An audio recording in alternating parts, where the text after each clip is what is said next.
आज का हमारा पहला क्वेश्चन है विद्युत क्षेत्र और इलेक्ट्रॉन के अनुगमन वेग में संबंध पूछ रहा है। तो सुनो, सबसे पहले हम सूत्र लिखते हैं। अनुगमन वेग के दो सूत्र होते हैं। पहला I बराबर एन ई एन लिखा है NE/AV/d, यहाँ पर होगा ये अनुगमन वेग है ना। अब आते हैं हम दूसरे सूत्र पर। दूसरा सूत्र होता है VD बराबर EV, ये वोल्ट है कैपिटल V, EV टाउ बटे ML। ये सूत्र दोनों सूत्र याद करके रखना है ना। अब इसमें आते हैं, सेकेंड नंबर वाले सूत्र से हमारा काम बनेगा है ना। अब विद्युत क्षेत्र का सूत्र होता है E बराबर V/L। तो इसमें V/L रख देंगे तो VD बराबर हो जाएगा E स्मॉल ई, ये इलेक्ट्रॉन है ना, ये कैपिटल ई विद्युत क्षेत्र है, कंफ्यूज मत होना। ये टाउ हमारा शांतिकाल है बटे M बचा। तो संबंध क्या हुआ, VD directly proportional to E। Option number A सही हो जाएगा। अब नेक्स्ट क्वेश्चन है हमारा प्रतिरोध से। तो चलो, ये तो बड़ा सिंपल सवाल है, तुल्य प्रतिरोध ज्ञात करना है। देखो, ये जो तीन लगे हैं, ये तीन लगे हैं समांतर क्रम में, तो हम भी समांतर क्रम में लगा लेते हैं, उसमें कौन सी बड़ी बात है। 1/r बराबर 1/2 प्लस 1/4 प्लस 1/6। 1/r बराबर हो जाएगा इसका 12 2 6 12 4 3 12 6 2 12। तो r बराबर आ जाएगा 12 बटे 6 3 9 2 11। अब ये और ये श्रेणी क्रम में लगा है तो हम भी लगा देंगे 12 11 प्लस 8 लगा देंगे, तो आ जाएगा कितना 88 100 बटे 11। तो ऑप्शन हमारा कौन सा, ऑप्शन नंबर हमारा सी सही हो जाएगा। 99 बटा 1 प्लस 1 बराबर 100 बटे 11। अगला क्वेश्चन है हमारा, मच्छर पानी की सतह पर अंडे दे सकते हैं, परंतु जब पानी की सतह पर तेल डाल दिया जाता है तो मच्छर अंडे दे नहीं पाते, क्यों। सबसे पहले क्यों नहीं दे पाते से पहले समझते हैं मच्छर पानी पर कैसे बैठ पाते हैं, ये तो समझें पहले। मच्छर पानी पर पृष्ठ तनाव के कारण बैठ पाते हैं। जैसे ये टब है, ये पानी भरा है, ये पानी भरा है, तो इसके ऊपर एक हल्की सी लेयर बन जाती है जो कि देखना हमारी नग्न आंखों से असंभव है, लेकिन मच्छर के पाँव से वो उस पर बैठ सकते हैं। लेकिन हमने एक कंडीशन पढ़ी है प्रस्तनाव की, प्रस्तनाव में जब अशुद्धि मिलाई जाती है तो प्रस्तनाव घट जाता है। वही सेम स्टोरी होती है, जब इसमें तेल डाला जाता है तो इसका प्रस्तनाव झिल्ली होती है वो टूट जाती है, जिससे मच्छर इसमें धंसने लगता है, और वो जब धंसने लगता है तो वो अंडे ही नहीं दे पाता। तो इसका रीजन क्या हो जाएगा, जल का प्रस्तनाव घट जाता है, सी नंबर ऑप्शन। अगला क्वेश्चन है, निम्न में से कौन सा एक प्रस्तनाव का परिणाम नहीं है। देखो, जो वर्षा की, पहला ऑप्शन है वर्षा की बूंदे, तो वर्षा की बूंदे गोलाकार होती हैं प्रस्तनाव के कारण, तो ये तो हमारा प्रस्तनाव के परिणाम है। की उन्नयन, जो जल चढ़ता है ऊपर किसके कारण चढ़ता है, प्रस्तनाव के कारण चढ़ता है, तो ये भी प्रस्तनाव की घटना है। साबुन ये डिटर्जेंट द्वारा मैल का दूर होना, ये भी एक प्रस्तनाव की ही घटना है।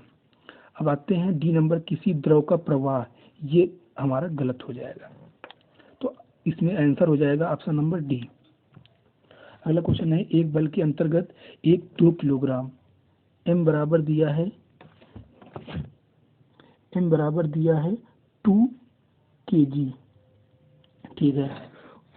पिंड ऐसे घूमता है कि उसकी स्थिति x बराबर हमको विस्थापन के रूप में मान लो दिया है t³/3 है ना, और पहले 2 सेकंड में बल द्वारा किया गया कार्य हमको ज्ञात करना है, और हमको दिया है t बराबर 2 किया गया कार्य।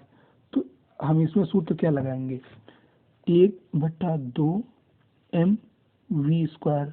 अब सबसे बड़ी बात v कहाँ से लाएं, देखो ये विस्थापन दिया है ना, तो विस्थापन का एक बार अवकलन करने से हमको वेग प्राप्त होता है, विस्थापन का 2 बार अवकलन करने से हमको त्वरण प्राप्त होता है। याद रखना, इसका हम एक बार अवकलन करेंगे तो हमको वेग मिल जाएगा 3 टी स्क्वायर बटा 3, 3 कट जाएगा, टी का मान रख देंगे, वी बराबर आ जाएगा 4 आ गया। चलो इतनी चीज आ गई। अब सवाल हल करते हैं। 1/2 m का मान है 2, 4 चौको 16, 2 कट गया, 16 आंसर हो जाएगा, बी नंबर ऑप्शन राइट। अगला क्वेश्चन है, गैसों में ध्वनि किस प्रकार की तरंगों के रूप में प्रवाहित होती है। देखो, जो ध्वनि होती है वो अनुदैर्घ्य तरंगों के रूप में प्रवाहित होती है ना, और वो भी गैसों में, तो क्योंकि उसमें माध्यम नहीं होता है, और अंतरंग तरंगे क्या माध्यम के बिना भी ट्रेवल कर सकती हैं, तो ये नंबर ऑप्शन हमारा राइट आंसर हो जाएगा। अगला नंबर क्वेश्चन है, कणों के मध्य संघट्ट में संवेग का संरक्षण किसके आधार पर समझा जा सकता है। तो इसका आंसर होगा न्यूटन के फर्स्ट लॉ एंड न्यूटन के सेकेंड लॉ और थर्ड लॉ दोनों के द्वारा। Option number C right answer.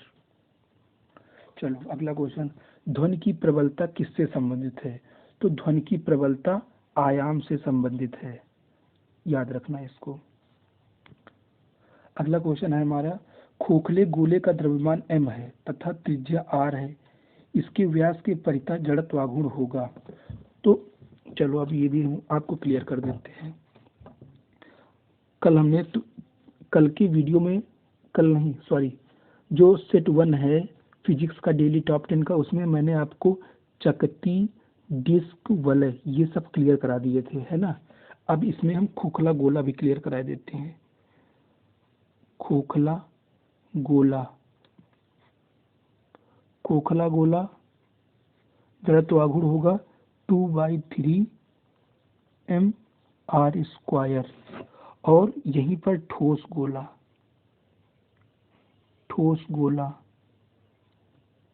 का जड़त्वाघूर्ण होगा 2/5 mr²। तो इसमें खोखला गोला पूछ रहा है तो ऑप्शन नंबर बी राइट हो जाएगा। अगर इसमें ठोस गोला पूछता तो कौन सा ऑप्शन होता, कमेंट करके बताइए। एक मोटर गाड़ी का इंजन 100 किलोवाट तक उत्पन्न कर सकता है, तो P बराबर है 100 × 10⁻³ यदि यह 800 चक्कर प्रति मिनट घूमता है। ध्यान देना, चक्कर प्रति मिनट घूमता है, तो इसके द्वारा टाउ पूछ रहा है हमको, और हमको एक चीज और दी है, यन दिया है 1800। लेकिन यहाँ पर ध्यान देने वाली बात है, हमको चक्कर प्रति मिनट दिया है, यहाँ पर लिखेंगे हम चक्कर प्रति मिनट। हमको चक्कर प्रति सेकंड निकालना है ना, तो यन बराबर हो जाएगा 1800, यही टर्निंग पॉइंट है इस क्वेश्चन का। 60 हो जाएगा, 1 मिनट बराबर 60 सेकंड, ये कट जाएगा, 36 का 18 आ जाएगा हमारे पास 30 चक्कर प्रति सेकंड आ जाएगा ना। अब सिंपल सा सूत्र होता है हमारा, शक्ति बराबर टाउ इंटू ओमेगा। कितना हो गया, हम रख देंगे। अब ये काम आगे आपका है, हमने सारी वैल्यू बता दी। P की वैल्यू है 10 × 10⁻³ टाउ पूछ रहा है, और हाँ एक वैल्यू और बता दें, ओमेगा होता है, हमको यन दिया है, ओमेगा बराबर 2πn होता है। n का मान रखो, पाई का मान रखो, 2 का मान रखो, p का मान रखो, और टाउ का मान निकाल के कमेंट में बताओ।